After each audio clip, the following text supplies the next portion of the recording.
नमस्कार, मैं तरुण वर्मा, दिल्ली में क्लिनिकल साइकोलॉजिस्ट हूँ। इस वीडियो में आपसे बात करूँगा डिप्रेशन की एक ऐसी थ्योरी के बारे में, जिसे मार्टिन सेलिग्मन ने दिया था, उन्होंने प्रपोज़ किया था और यह जो थ्योरी है, यह हमें बताती है डिप्रेशन का एक बड़ा कारण होता है लर्न्ड हेल्पलेसनेस। यह जो व्यक्ति है, कहीं न कहीं अपने को बड़ा लाचार और बड़ा हेल्पलेस महसूस करता है। तो सेलिग्मान की थ्योरी कहती है कि यह जो व्यक्ति है जो डिप्रेस हुआ है, यह कहीं न कहीं लाचारी को लर्न कर गया है। इस व्यक्ति ने सीख लिया है खुद को लाचार रखना, लाचार बनाए रखना। तो इस वीडियो में हम बात करेंगे कि सेलिग्मन ने जो थ्योरी दी है, जो आइडिया दिया है, जो कॉन्सेप्ट दिया है, वह क्या कहता है डिप्रेशन के बारे में। उसके अनुसार सेलिग्मन ने क्या वह विचार दिया जिसमें उन्होंने बताया कि कोई व्यक्ति डिप्रेस्ड क्यों होता है और कैसे लर्न्ड हेल्पलेसनेस डिप्रेशन का रूप ले लेती है। और यहीं से हम समझ पाएंगे कि कुछ लोग डिप्रेस्ड क्यों हो जाते हैं, जबकि बाकी कई लोग हैं वे डिप्रेस्ड नहीं हो पाते। या ये कहें कि कठिन हालातों के बावजूद कुछ लोग डिप्रेस्ड नहीं रह पाते, जबकि सामान्य हालातों के बावजूद कुछ लोग डिप्रेशन का शिकार हो जाते हैं। तो यहाँ से हमें समझने में मदद मिलेगी कि डिप्रेशन का एक मेजर कारण, एक बड़ा कारण क्या होता है। 1965 में साइकोलॉजिस्ट मार्टिन सेलिग्मन और उनके कुछ सहशोधकर्मियों ने एक्सीडेंटली अचानक से एक ऐसा फिनोमिनन, एक ऐसी घटना को डिस्कवर किया, उसकी खोज की, जो कि इंसानों में पाए जाने वाले डिप्रेशन से मिलती जुलती थी। पर वो जो रिसर्च थे वो कुत्तों में कर रहे थे। उनमें डर को, फियर को स्टडी करते समय और फियर के जो कनेक्शन थे लर्निंग के साथ। लर्निंग मतलब एक साइकोलॉजिकल कॉन्सेप्ट है लर्निंग, जिसमें हम कंडीशनिंग की बात करते हैं, कंडीशनिंग प्रिंसिपल्स को स्टडी करते हैं, या जो हमारे बिहेवियर की जो लर्निंग प्रोसेस होती है उन्हें समझा जाता है। उस लर्निंग प्रोसेस की फियर के साथ रिलेशनशिप को स्टडी कर रहे थे डॉग्स में। तो उन्होंने कुछ ऐसा देखा जो कि ह्यूमन बींग्स में डिप्रेशन में भी उतना ही लागू होता है। वो ये देख रहे थे, सेलिग्मन और उनके जो कलीग्स थे, कि जब एक कुत्ते को, एक डॉग को जब एस्केप करने के लिए अलाउ किया जाता है, किस चीज से एस्केप? एक ऐसे इलेक्ट्रिक शॉक से जो कि उनको बहुत डराता है, उनको बहुत परेशान करता है, उनको बहुत एंजाइटी देता है, नर्वसनेस देता है। बेसिकली ऐसा एक शॉक या एक ऐसी सिचुएशन जो डॉग्स के लिए बहुत पेनफुल होती है, जिसे वो किसी भी हालत में अवॉइड करना चाहेंगे, उससे दूर भागना चाहेंगे। तो ऐसी एक कंडीशन पर, ऐसे एक एक्सपेरिमेंट में उन्होंने डॉग्स पर स्टडी किया। साथ ही साथ उन्होंने क्या किया, ये जो फियरफुल रिस्पॉन्स था, मतलब कुत्ते का डर जाना इलेक्ट्रिक शॉक से, इसे एसोसिएट किया एक साउंड से, एक टोन से, एक घंटी से। तो वो ये देखना चाहते थे कि इलेक्ट्रिक शॉक का आना और साउंड का जो एसोसिएशन है उस इलेक्ट्रिक शॉक से, इन दोनों के एसोसिएशन पर डॉग किस तरह से रिस्पॉन्स करता है। तो एक तरफ शॉक आ रहा है और एक तरफ टोन आ रही है, इसके इन्होंने आपस के लिंक को स्टडी किया और डॉग के रिस्पॉन्स में उन्होंने जानने की कोशिश की। तो पहला जो एक्सपेरिमेंट था उसमें उन्होंने, रिसर्चर ने क्या किया, इलेक्ट्रिक शॉक देने से जस्ट कुछ पल पहले घंटी बजाई गई और यह देखना चाहा कि क्या घंटी बजाने से डॉग भागता है, क्योंकि घंटी बजाने से डॉग को यह लगेगा कि भाई इलेक्ट्रिक शॉक आने वाला है तो पहले ही भाग लो। तो क्या डॉग के अंदर वो क्षमता है कि वो शॉक के आने से पहले ही समझ जाए कि शॉक आने वाला है और वो इस बात से समझे कि घंटी बज रही है या नहीं बज रही है। तो होगा क्या, फ्यूचर में जब बार बार ये चीज की जाएगी, बार बार घंटी बजाई जाएगी और उसके बाद शॉक दिया जाएगा, तो डॉग को घंटी के बजने से भी डर लगना शुरू हो जाएगा। वो कहीं ना कहीं इलेक्ट्रिक शॉक की बजाय घंटी के बजने पर भी उतना ही डरेगा जितना कि वो शॉक से डरता है, इलेक्ट्रिक शॉक से, इलेक्ट्रिक करंट से डर जाता है। तो इस तरीके का फियर क्या डॉग घंटी के बजने से भी डेवलप कर सकता है, ये वो देखना चाहते थे। तो पहले एक्सपेरिमेंट में तो उन्होंने देखा कि हाँ, डॉग्स ऐसा कर लेते हैं। फिर उन्होंने क्या किया, इसके बाद और फर्दर एक्सपेरिमेंट किए। अब इनमें से एक एक्सपेरिमेंट के दौरान रिसर्चर्स ने क्या किया, डॉग को एक ऐसे बॉक्स में रख दिया, एक ऐसे पिंजरे में रखा जहां दो कंपार्टमेंट बना दिए और उन दोनों कंपार्टमेंट्स को, उसके दो हिस्से कर दिए मतलब बॉक्स के, और उन दोनों हिस्सों के बीच में एक फेंस, एक तार सी लगा दी, जिसके ऊपर से डॉग एक कंपार्टमेंट से दूसरे कंपार्टमेंट में जंप करके जा सकता था। तो पहले तो ये जो डॉग था इसको कंडीशन किया गया कि भाई घंटी बजेगी तो उसे जो है फियर रिस्पॉन्स देना है क्योंकि अब इलेक्ट्रिक शॉक आएगा। तो बार बार ये देखा गया कि घंटी बजने पर डॉग डर रहा है। अब डॉग को भागने का रास्ता दिया गया। अब उसे कहा गया कि ये फेंस है, इसके ऊपर से जंप करके तुम्हें दूसरे कंपार्टमेंट में जाना है और दूसरे कंपार्टमेंट में जाओगे तो वहां शॉक नहीं आएगा क्योंकि वहां तो शॉक है नहीं। वहां तो डॉग जो है वो बच जाएगा, शॉक को प्रिवेंट कर पाएगा, शॉक को रोक पाएगा। तो डॉग के पास तरीका है कि भाई जब तुम्हें घंटी बजे, जब तुम डर जाओ तो उस डर से दूर जाने के लिए एक तरीका खोजो और इस फेंस के ऊपर से, इस तार के ऊपर से जंप करो और दूसरे कंपार्टमेंट में जाके बच जाओ तो वहां शॉक नहीं आएगा। पर हुआ क्या, ये जो डॉग्स जिनको कंडीशन किया गया था ये हिले ही नहीं, ये आगे बढ़े ही नहीं, ये उस फेंस के ऊपर से कूदने की इन्होंने कोशिश ही नहीं की, इन्होंने अपनी प्रॉब्लम को सॉल्व करने की कोशिश ही नहीं की। इनको लगा, या रिसर्चर्स का मानना था कि इन डॉग्स को लगा होगा कि इस फेंस के ऊपर से जाना या इस जगह से बाहर निकल पाना शायद उनके लिए पॉसिबल ही नहीं है। डॉग्स ने कहीं ना कहीं ऐसा मान लिया कि इस जगह से तो निकला ही नहीं जा सकता, क्योंकि पहले डॉग्स को कंडीशन किया गया था सिर्फ बेल के बजने से शॉक के आने के प्रति। उनको यह बताया ही नहीं गया था पहले की कंडीशन में, पहले के एक्सपेरिमेंट में, कि एस्केप भी करने जैसा कोई पॉसिबिलिटी है, एस्केप भी किया जा सकता है। तो जब बाद में उनको कंडीशन करने के बाद एस्केप की एक सिचुएशन भी दी पर उन्होंने एस्केप नहीं किया, डॉग्स वहीं के वहीं पड़े रहे, वहीं के वहीं बैठ गए। तो दोनों कंडीशंस जो थी रिसर्चर्स ने क्रिएट की। पहला, बेल बजाई, डॉग नहीं भागे। फिर उन्होंने क्या किया, बेल ना बजा के शॉक दिया सिर्फ, कि चलो बेल की वजह से नहीं हो रहा, शॉक ही दे देते हैं, शॉक से डरकर तो डॉग भागने की कोशिश करेगा। तब भी नहीं भागा वो, डॉग वहीं का वहीं पड़ा रह गया, वो वहीं बैठ गया, वहीं लेट गया। और डॉग की बॉडी के अंदर बहुत सारा फियर का रिस्पॉन्स आने लगा, डॉग कांपने लगा, डॉग के अंदर हार्मोनल रिएक्शन चेंज हो गए, डॉग की हार्ट बीट बढ़ गई। वो जो फियर की वजह से जो रिस्पॉन्स आते हैं वो आए, पर डॉग भागा नहीं। डॉग्स को जब शॉक मिला तो भी वो नहीं भागे, और जब डॉग्स को बेल बजाई तो भी नहीं भागे। अब इन्होंने क्या किया, इन्होंने एक और डॉग को लिया जिसको पहले कंडीशन नहीं किया गया था, मतलब जिसको बेल और शॉक के बीच की एसोसिएशन लर्न नहीं कराई गई थी। मतलब ऐसे डॉग्स जिनको बेल बजने पर फियर नहीं आता था, जिनको नॉर्मली जैसे किसी भी डॉग को शॉक देने पर डर लगेगा वो उतना ही डर उन डॉग्स में था, ऐसे डॉग्स लिए गए। तो उन्होंने देखा कि उन डॉग्स को जिनको कंडीशन नहीं किया था, जब उनको शॉक दिया जाता है तो वो इमीडिएटली जंप करके दूसरी साइड पहुंच जाते हैं, एक कंपार्टमेंट से दूसरे कंपार्टमेंट में भाग जाते हैं। यहां से सेलिगमान और उनके जो कलीग्स थे उन्होंने यह निष्कर्ष निकाला कि कहीं ना कहीं डॉग्स को ऐसा लगने लगा कि यहां से बाहर जा पाना, एस्केप कर पाना, बचा पाना खुद को, किसी दूसरे कंपार्टमेंट में कूद पाना बेकार है, किसी काम का नहीं है, उससे कोई रिजल्ट नहीं आएगा, कोई परिणाम नहीं आएगा। डॉग्स को लगा ही नहीं कि वो अपनी प्रॉब्लम को सॉल्व कर सकते हैं, या ये कहें कि डॉग्स को लगा ही नहीं कि वो यहां से बच सकते हैं, या बचने की भी कोई संभावना है, या बचा भी जा सकता है, या वो कुछ कर सकते हैं जिससे कि वो बच जाएं।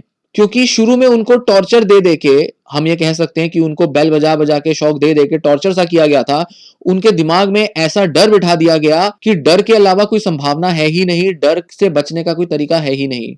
तो डॉग्स ने हेल्पलेसनेस को, लाचारी, मजबूरी को लर्न कर लिया, सीख लिया, कंडीशन हो गए वो इस चीज के लिए। ऐसा सेलिगमान और उनके कलीग्स ने निष्कर्ष निकाले।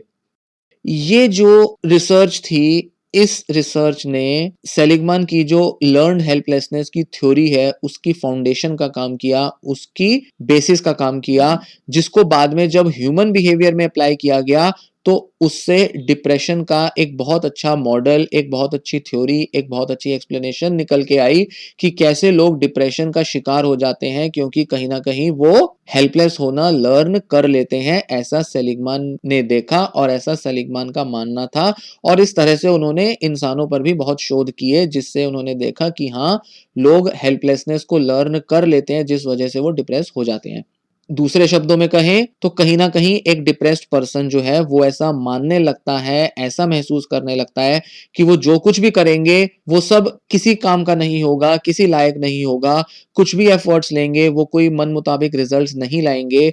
इस तरह से उनका उनके एनवायरनमेंट पर, उनकी एक्शंस पर, परिणामों पर कोई कंट्रोल नहीं है, कोई नियंत्रण नहीं है, और उनके सारे जो एफर्ट्स हैं वो बेकार ही जाने वाले हैं। इसलिए एफर्ट्स लेने का भी क्या फ़ायदा, एफर्ट्स लेना ही नहीं है, एफर्ट्स ले भी लिया तो भी कुछ मिलेगा नहीं, तो भी कुछ फ़ायदा नहीं होगा, तो बेटर है एफर्ट्स ना ही लिए जाएँ, जैसा है वैसे ही चलने दिया जाए और इस वजह से धीरे-धीरे वो उदासी का शिकार हो जाते हैं या ये कहें कि डिप्रेशन का शिकार हो जाते हैं।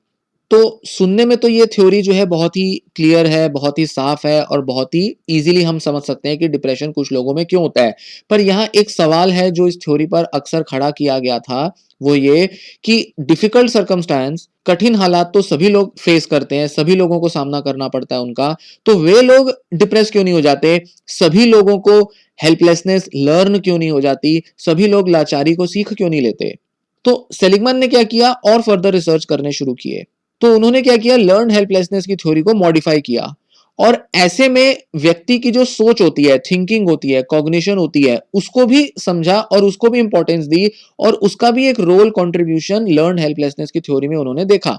और उन्होंने कहा कि लर्न हेल्पलेसनेस होगी या नहीं होगी, या वो डिप्रेशन को कॉज करेगी या नहीं करेगी, ये इस पर डिपेंड करता है कि व्यक्ति की सोच और व्यक्ति की थिंकिंग कैसी है। तो कॉग्निटिव एस्पेक्ट, कॉग्निटिव कंपोनेंट इसमें ऐड करना जरूरी था और सेलिगमैन ने भी ऐसा देखा और अपनी थ्योरी में उन्होंने कॉग्निशन को भी जगह दी।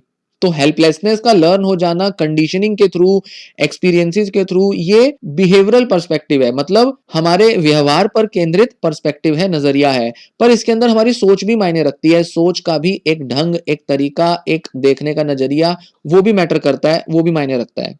तो उन्होंने कहा कि जो डिप्रेस्ड लोग होते हैं वो बहुत पेसिमिस्टिक थिंकिंग स्टाइल यूज करते हैं जब वो स्ट्रेसफुल इंसिडेंट्स या इवेंट्स के बारे में सोचते हैं, नॉन डिप्रेस्ड लोगों के मुकाबले। क्योंकि जो लोग जिनको डिप्रेशन नहीं होता पर फिर भी वो कठिन हालातों का अनुभव करते हैं, वो उन हालातों में हेल्पलेसनेस इसलिए लर्न नहीं कर पाते क्योंकि वो ऑप्टिमिस्टिक होते हैं, सकारात्मक होते हैं अपने फ्यूचर को लेकर, अपनी उन सिचुएशंस को लेकर। जबकि उन्हीं स्ट्रेसफुल इवेंट्स के प्रति डिप्रेस्ड पर्सन ज्यादा नकारात्मक, ज्यादा पेसिमिस्टिक होता है। इसलिए वो लाचारी को ज्यादा गहरे में पकड़ लेता है, गहरे में उसे सीख लेता है और लाचारी उसके स्वभाव का, नेचर का हिस्सा बन जाती है और वो डिप्रेशन का शिकार हो जाता है। एक एग्जाम्पल से, उदाहरण की मदद से हम इस थ्योरी को, इस नेगेटिव थिंकिंग स्टाइल के जो लिंक हैं लर्न हेल्पलेसनेस से, उसको हम समझने की कोशिश करते हैं। मान लेते हैं कि आप एक एग्जाम में फेल हो गए। अब इसके रिस्पॉन्स में आप सोच सकते हो कि मैं तो बहुत बेवकूफ हूं, ना समझ हूं, मैं तो मैथ में या इस सब्जेक्ट में बिल्कुल भी अच्छा नहीं हूं, मैं अनलकी था, आज शनिवार था इसलिए एग्जाम में मैं अच्छा स्कोर नहीं कर पाया। ये जो मैथ्स की या ये जो सब्जेक्ट की जो टीचर है ना, ये बड़ी पार्शियल है, पक्षपाती है, ये बायस्ड है बहुत, इसने जानबूझ के मुझे फेल किया है। या ये जो इस सब्जेक्ट के जो टीचर हैं, ये तो बहुत मुश्किल से ग्रेड्स देते हैं, ये तो बहुत मुश्किल से लोगों को पास करते हैं, ये तो बड़ा पसंद करते हैं कि बच्चों को टफ एग्जाम दिया जाए और उनको कम से कम मार्क्स दिए जाएं ताकि बच्चे और मेहनत करें। वो तो ऐसा सोचते हैं, वो तो हमेशा ही स्टूडेंट्स को बड़े मुश्किल से अच्छे मार्क्स देते हैं। या मैं तो पूरा दिन आज बड़ा बीमार महसूस कर रहा था, मेरे से तो आज काम हो ही नहीं रहे थे, एग्जाम कैसे मैं अच्छा दे पाता, एग्जाम तो अच्छा होना ही नहीं था, मैं तो बहुत बीमार था, बहुत ही थका हुआ महसूस कर रहा था। या ये जो टीचर है ना, इसने इसी बार सबसे हार्ड टेस्ट दिया है, बड़ा मुश्किल टेस्ट दिया है, अगली बार शायद ये इतना मुश्किल टेस्ट ना दे, इस बार ही उसने इतना ज़्यादा टफ एग्ज़ाम दे दिया।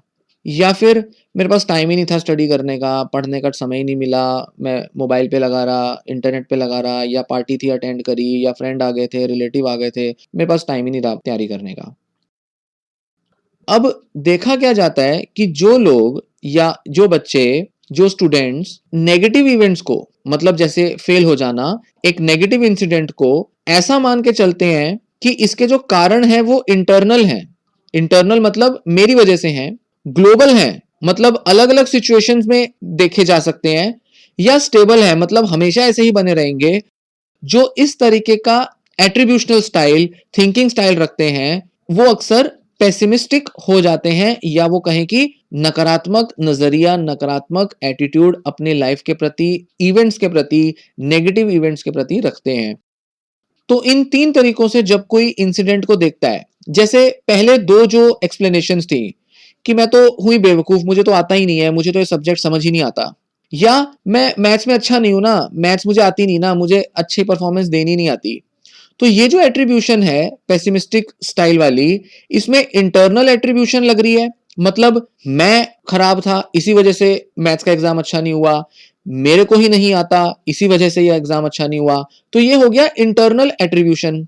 दूसरा होता है ग्लोबल एट्रीब्यूशन, मतलब मैं तो हमेशा ही मैथ्स में खराब हूं, मेरे से तो होता ही नहीं, हमेशा ही जब भी एग्जाम आता है मैं खराब ही करता हूं, ये वाला एट्रीब्यूशन आ गया।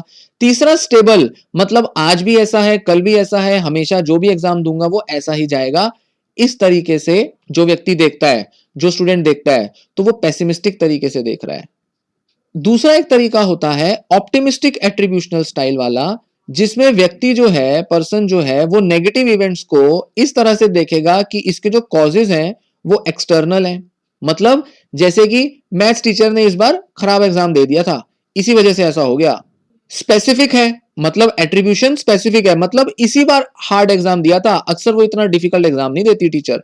तीसरा अनस्टेबल है, मतलब आज ऐसा है तो कल बदलेगा, परसों फिर बदलेगा, मतलब टीचर जो है अलग अलग टाइम पर डिफिकल्ट इजी ऐसे एग्जाम बनाती रहेगी। ऐसी एक्सप्लेनेशन जो बनाता है वो ऑप्टिमिस्टिक तरीके से सोचता है। तो जो लोग डिप्रेशन का शिकार होते हैं वो पेसिमिस्टिक एट्रीब्यूशन स्टाइल रखते हैं बजाय ऑप्टिमिस्टिक एट्रीब्यूशनल स्टाइल रखने के। तो ये जो एट्रीब्यूशनल स्टाइल है, किसी भी घटना को हम किस तरह से एट्रीब्यूट करते हैं, क्या उसके कारण ठहराते हैं, ये डिसाइड करता है कि हम उस सिचुएशन के प्रति कैसा नजरिया रख रहे हैं और हम उसके प्रति कैसे भाव, कैसे इमोशंस महसूस करेंगे, फील करेंगे। तो जो लर्न्ड हेल्पलेसनेस थ्योरी है, एक्सप्लेनेशन जो है, उसमें पेसिमिस्टिक एट्रीब्यूशनल स्टाइल को अगर ऐड कर दिया जाए, तो जो लोग हेल्पलेसनेस को लर्न भी कर गए हैं और साथ ही साथ पेसिमिस्टिक तरीके से भी अपने डिफिकल्ट कंडीशंस को, डिफिकल्ट सिचुएशंस या स्ट्रेसेस को देखते हैं, उनके अंदर डिप्रेशन को डेवलप करने के चांस बढ़ जाएंगे। या ये कहें कि सिर्फ पेसिमिस्टिक एट्रीब्यूशनल स्टाइल भी किसी भी व्यक्ति को लर्न हेल्पलेसनेस का शिकार बना देगा। मतलब वह व्यक्ति हेल्पलेस होना लर्न कर लेगा। हर सिचुएशन में वो सोचेगा मेरी वजह से हुआ, मैं नहीं अच्छा कर पाया, मुझे सब्जेक्ट अच्छा नहीं आता। ये सोच अगर आप बार बार बनाए रखेंगे तो आप कर क्या रहे हैं, आप उस सिचुएशन के प्रति लड़ नहीं रहे हैं, आप उस सिचुएशन के प्रति एक सकारात्मक नजरिया नहीं अपना रहे हैं। तो बार बार आप क्या कर रहे हो, केवल एक नेगेटिव एट्रीब्यूशन दिए जा रहे हो और आप बार बार डिप्रेस ही फील कर रहे हो। तो होगा क्या, आपने हेल्पलेस फील किया। हर एट्रीब्यूशन, हर सिचुएशन, हर इवेंट नेगेटिव वाला आपको एक एक करके टुकड़ों टुकड़ों में हेल्पलेस बनाता जाएगा और आप धीरे धीरे हेल्पलेस महसूस करते जाओगे, हेल्पलेस बन जाओगे, लर्न्ड हेल्पलेसनेस का शिकार हो जाओगे। तो आपको नेगेटिव इंसिडेंट्स तो फेस करने पड़ रहे हैं, पर उन नेगेटिव इंसिडेंट्स का आप एट्रीब्यूशन क्या बना रहे हो, कारण किस चीज को ठहरा रहे हो, ये डिसाइड करेगा कि आप वक्त के साथ कितना अपने को लाचार महसूस करोगे। ये होता है लर्न हेल्पलेसनेस और पेसिमिस्टिक एट्रीब्यूशनल स्टाइल का आपस का लिंक। तो कोई भी व्यक्ति एग्जाम में फेल होने से, एक बार, दो बार, चार बार फेल होने से भी हो सकता है कि वो डिप्रेस ना हो, पर किसी के लिए एक इंसिडेंट भी इतना ज्यादा नुकसानदेह, इतना ज्यादा घातक हो सकता है, इतना ज्यादा टॉर्चरिंग हो सकता है, क्योंकि उस व्यक्ति ने ये तीन टाइप की एट्रीब्यूशंस बनाई। पहला इंटरनल, मेरी वजह से है। दूसरा ग्लोबल, मेरे साथ तो हमेशा ही ऐसा होता है। तीसरा स्टेबल, आज हुआ है अगली बार भी होगा, बार बार होगा, बार बार होता ही रहता है। तो इस तरीके से जो अपनी एट्रीब्यूशंस बनाता है वो अपने लिए लाचारी को इनवाइट कर रहा है। तो ऐसे में क्या होता है, वो जो सिचुएशन होती है वो अनकंट्रोलेबल लगती है। भाई मेरा तो इसमें कोई रोल नहीं, मेरा तो इस पर कोई कंट्रोल नहीं, ये तो होगा ही होगा, मेरे ना चाहते हुए भी होगा। नेगेटिविटी या नेगेटिव एक्सपीरियंस मेरे ना चाहते हुए भी होगा, क्योंकि मैं मानता हूं कि ये एक बार नहीं, ये तो बार बार होने वाला है, ये तो हमेशा होगा, ये तो मेरे साथ हमेशा होता है। तो ऐसा अगर मैं सोच रहा हूं तो चीजें तो मेरे कंट्रोल में है ही नहीं, वो तो होनी ही होनी है अपने हिसाब से। दूसरा इनएस्केपेबल इवेंट्स है, इनसे मैं बाहर नहीं निकल सकता, इनसे मैं बच नहीं सकता, इनसे मैं भाग नहीं सकता। एग्जाम होंगे, होंगे, बार बार मैं फेल करूंगा, बार बार मेरे लिए एग्जाम जो है वो मुश्किल ही होगा। मैथ्स में कभी सीख नहीं सकता, मैथ्स में मैं हमेशा अनलकी रहता हूं, लक मेरे कंट्रोल में नहीं है, मैथ्स की टीचर जो है वो बायस्ड है, मैं वैसे भी समझदार नहीं हूं, होशियार नहीं हूं, ये सब्जेक्ट मुझे समझ नहीं आता, टीचर वैसे ही बड़े मुश्किल ग्रेड देती है, हालत मेरी वैसे ही खराब है, तबीयत मेरी खराब है, मैं वैसे ही अच्छा महसूस नहीं कर रहा। तो ये सारी की सारी नेगेटिव एट्रीब्यूशंस जो हैं, ये कहीं ना कहीं मेरे लिए ऐसा एक नजरिया बना देती हैं कि मैं अपने को बहुत ही लाचार महसूस करूं, नेगेटिव महसूस करूं, और मेरे साथ बुरा तो होना ही होना है, सब चीजें मेरे उल्टे आनी आनी है, हर अनफेवरेबल चीज मेरे साथ घटनी ही घटनी है, ऐसा दिमाग सोचने लगता है, मन ऐसा मानने लगता है। ऐसे में हमारी मोटिवेशन भी खत्म हो जाती है और थोड़ी सी कोशिश कर कर भी हम अपने को ज्यादा लाचार और ज्यादा डिप्रेस महसूस करते हैं। थोड़ी सी कोशिश करना भी हमारे लिए बहुत भारी हो जाता है। ऐसा लगता है कुछ भी करेंगे रिजल्ट तो आना नहीं, कुछ भी करेंगे अपने को खुश रखने के लिए फायदा तो होना नहीं, हमेशा नुकसान ही होगा, हमेशा बहुत ही अनफॉर्चुनेट चीजें ही मेरे साथ घटेंगी। तो ऐसा एट्रीब्यूशनल स्टाइल लर्न हेल्पलेसनेस का कारण बनता है। इसी के साथ एक और नजरिया है, एक और विचार, एक और आइडिया है। वो ये कहता है कि डिप्रेशन में सिर्फ हेल्पलेसनेस ही लर्न नहीं की जाती, होपलेसनेस भी लर्न कर ली जाती है। ना उम्मीदगी, लाचारी के साथ साथ ना उम्मीदगी भी आदमी सीख लेता है। तो होपलेसनेस के हिसाब से अगर हम देखें तो हम ये कह सकते हैं कि डिप्रेशन जिस पर्सन को हो रहा है वो क्या कर रहा है, नेगेटिव थिंकिंग का एक ऐसा पैटर्न, एक ऐसा तरीका अपने अंदर डेवलप किए बैठा है, बनाए बैठा है, जिसमें वो ना ही सिर्फ खुद को ब्लेम करता है सारे नेगेटिव लाइफ इवेंट्स के लिए, वह ऐसा भी कहीं ना कहीं देख रहा है कि ये जो सारे के सारे नेगेटिव लाइफ इवेंट्स हैं ये परमानेंट है, ये आगे भी फ्यूचर में ऐसे ही बने रहेंगे। और साथ ही साथ अगर मेरी कोई एक वीकनेस है, मेरी कोई एक लाचारी है या मेरी कोई एक कमजोरी है, तो वो आगे भी अलग अलग सिचुएशंस में मुझे देखने को मिलेगी। अलग अलग सिचुएशंस में भी मैं वैसा ही वीक रहूंगा जैसा कि मैं किसी एक सिचुएशन में रहा हूं। तो होपलेस हो गया व्यक्ति। क्यों? क्योंकि उसको लगेगा कि यह सिचुएशन तो हमेशा बनी रहेगी, हर सिचुएशन में बनी रहेगी, हर अलग अलग टाइम पर अलग अलग घटना में मैं ऐसा ही बिहेव करूंगा, ऐसा ही मेरे को अंजाम परिणाम देखने को मिलेगा। तो अच्छा तो कुछ हो नहीं सकता, फ्यूचर जो है वो होपलेस ही रहने वाला है। जैसे कोई महिला सोच सकती है कि मैं क्रिएटिव वर्क में या राइटिंग वर्क में बहुत ऑर्गेनाइज्ड नहीं हूं, या मेरी जो कॉम्प्रिहेंशन एबिलिटी है वो बहुत कमजोर है, तो मैं अपने बच्चे को कभी पाल नहीं पाऊंगी, बच्चे का स्कूल का जो काम है वह कभी करा नहीं पाऊंगी, बच्चे को स्कूल में कभी हेल्प नहीं कर पाऊंगी, तो मैं जो हूँ एक गुड मदर, एक अच्छी माँ नहीं बन पाऊंगी। तो इस वजह से मेरी रिलेशनशिप जो है वो मेरे बच्चे के साथ हमेशा खराब जाएगी, और इस वजह से मेरा बच्चा जो है वो मुझे कभी पसंद नहीं करेगा, मुझे कभी प्यार नहीं देगा, मेरे कभी साथ नहीं रहेगा, क्योंकि वो मेरी कमजोरियों को जानता होगा, समझता होगा, और मेरी जो रिलेशनशिप है वो बच्चे के साथ कभी इंप्रूव भी नहीं हो पाएगी, क्योंकि कुछ भी मुझे अपने बच्चे के साथ रिलेशनशिप अच्छा करने के लिए करना पड़ेगा तो मैं तो उसे कर ही नहीं पाऊंगी, क्योंकि मैं तो बहुत ऑर्गेनाइज्ड और बहुत ही क्रिएटिव हूं ही नहीं। इस तरीके का एक नेगेटिव नजरिया अपने बारे में बना लेना, मतलब किसी एक एरिया में क्रिएटिव ना होना, ऐसा लगेगा कि जैसे मैं बाकी एरियाज में क्रिएटिव नहीं हूं। एक सिचुएशन में अपने बच्चे के साथ कोई काम को, किसी चीज को मैनेज ना कर पाना, तो उसको लगेगा मैं तो बिल्कुल ही नहीं कर पाऊंगी, फ्यूचर में कोई भी ऐसी इंसिडेंट, कोई भी ऐसी घटना, सिचुएशन नहीं आएगी जिसमें कि मैं अपने बच्चे को संभाल पाऊं, अपने बच्चे के लिए जो है कुछ काम कर पाऊं। तो उसे लगेगा क्योंकि मैं ये नहीं कर पा रही तो मतलब मैं बुरी मदर हूं, मैं एक अच्छी मदर नहीं हूं। मतलब उसने कहीं ना कहीं ये मान लिया कि इस एक इंसिडेंट से या इस एक एक्टिविटी या एक पहलू से वो ये गलत मदर साबित हो जाती है, वो ऐसा मान लेगी। साथ ही साथ वह ये भी मान लेती है कि फ्यूचर में हमेशा मेरी रिलेशनशिप खराब रहेगी, मतलब आज अगर इस चीज के लिए बच्चा मुझे पसंद नहीं करेगा तो फ्यूचर में वो किसी भी चीज के लिए मुझे पसंद नहीं करेगा। तो ऐसे करके एक बड़ा ही नेगेटिविस्टिक, नेगेटिव सा थिंकिंग स्टाइल वह व्यक्ति बना लेता है, या ये महिला जो है वो बना लेगी, और इससे वो बाहर नहीं आ पाएगी अगर वो यही सोचती रहेगी, यही मानती रहेगी कि मेरी क्षमता एक एरिया में ना होना मतलब है कि मैं बाकी एरियाज में भी क्षमता नहीं रखती, बाकी सारी चीजें भी एज इट इज खुद को रिपीट करेंगी। ऐसा वो मानती रहेगी तो ऐसा वो महसूस भी करेगी और डिप्रेस्ड रहेगी। तो ये रही एक ऐसी एक्सप्लेनेशन डिप्रेशन के बारे में जो ये बताती है कि कैसे हम बिहेवियर में एक्सपीरियंसेस की वजह से हेल्पलेसनेस को लर्न कर लेते हैं, सीख लेते हैं। हमारे अंदर एस्केप करने की, प्रॉब्लम को सॉल्व करने की या किसी स्ट्रेसफुल सिचुएशन से बचने की टेंडेंसी खत्म हो जाती है, कम हो जाती है। एस्केप का यहाँ मतलब दूर भागना नहीं है, एस्केप का मतलब है कि स्ट्रेसेस को दूर कैसे हम हटा रहे हैं, यह टेंडेंसी होना। ये एक्सपेरिमेंट के जो डॉग्स पर किए गए थे उनके नजरिए से इसे हम एस्केप का नाम दे रहे हैं, पर रियल लाइफ में अगर हम कहें, ह्यूमंस के हिसाब से कहें, तो एस्केप का मतलब भागना नहीं है, जैसे जिसे कहते हैं कि पीठ दिखाकर भागना, कमजोरी में भागना, वो वाला भागना नहीं है। एस्केप मतलब सिचुएशन से बाहर निकलने की क्षमता होना, सिचुएशन से खुद को बाहर निकालने की एबिलिटी होना, हम उसे एस्केप कह रहे हैं। तो एस्केप नहीं हो पाएगा और हम इससे बाहर नहीं आ पाएंगे, फ्यूचर हमेशा ऐसा रहेगा। इस तरीके से लर्न हेल्पलेसनेस जो है वो हमें ऐसा नजरिया बना देती है, या ये कहें कि अगर हमारा नेगेटिव एट्रीब्यूशनल स्टाइल है तो वो हमें कहीं ना कहीं हेल्पलेसनेस को लर्न करा देता है, और इस वजह से कोई व्यक्ति डिप्रेस होता है, जबकि ऑप्टिमिस्टिक एट्रीब्यूशनल स्टाइल व्यक्ति को डिप्रेस नहीं रखता या नहीं करता। तो ये एक ऐसी एक्सप्लेनेशन है जो करीब-करीब सभी मामलों में डिप्रेशन के सभी पेशेंट्स में देखने में आती है। किसी न किसी तरह से वो हेल्पलेसनेस को लर्न किए रहते हैं। अब अगर बात आए कि ये एट्रीब्यूशनल स्टाइल कहाँ से आए? अब ये भी या तो किसी एक्सपीरियंस की वजह से डेवलप हो सकते हैं या कहीं न कहीं व्यक्ति जो है वो अपने घर में, अपने माहौल में, अपनी फैमिली में इसको देखकर सीख लेता है, लर्न कर लेता है। देखा-देखी में ही ऐसी सोच, ऐसा थिंकिंग स्टाइल अपना लेता है। तो ज़्यादातर मामलों में देखा जाता है कि ये जो नेगेटिव थिंकिंग स्टाइल है, पेसिमिस्टिक एट्रीब्यूशनल स्टाइल है, ये फैमिलीज़ में लर्न कर लिया जाता है। लर्न मतलब एज़ इट इज़ एडॉप्ट कर लिया जाता है, जिसे हम ऑब्जर्वेशनल लर्निंग कहते हैं, मतलब देखा-देखी में ही वो सीख लेता है।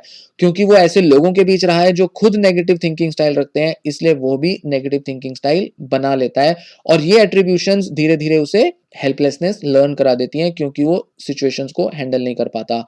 कई मामलों में एक्सपीरियंसेस हमारे एट्रीब्यूशनल स्टाइल को बदल देते हैं। कई मामलों में हमें जब क्रिटिसिज्म बहुत मिलता है, तो क्रिटिसिज्म की वजह से भी हम नेगेटिव एट्रीब्यूशनल स्टाइल बना लेते हैं। मतलब अगर हमारे किसी पास्ट फेलियर में हमें हमेशा कहा जाता था कि तुम जिम्मेदार हो, तुम ठीक से नहीं पढ़ते, तुम्हें अच्छा मेहनत करनी नहीं आती, तुम बिल्कुल लापरवाह हो, तुम बिल्कुल सीरियस नहीं हो। अगर ऐसा बार-बार कह-कह के किसी के दिमाग में भर दी जाएँगी क्रिटिकल बातें, तो वह व्यक्ति अपने बारे में नेगेटिव सोचना शुरू करेगा और वो हर फेलियर के लिए खुद को कारण मानने लगेगा, देखने लगेगा।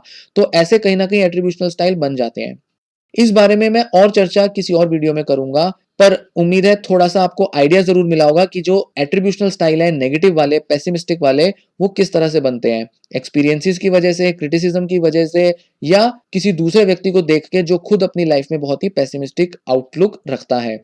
इस तरह से कहीं न कहीं नेगेटिव स्टाइल ऑफ थिंकिंग और लर्न्ड हेल्पलेसनेस व्यक्ति के अंदर डिप्रेशन का कारण बनते हैं।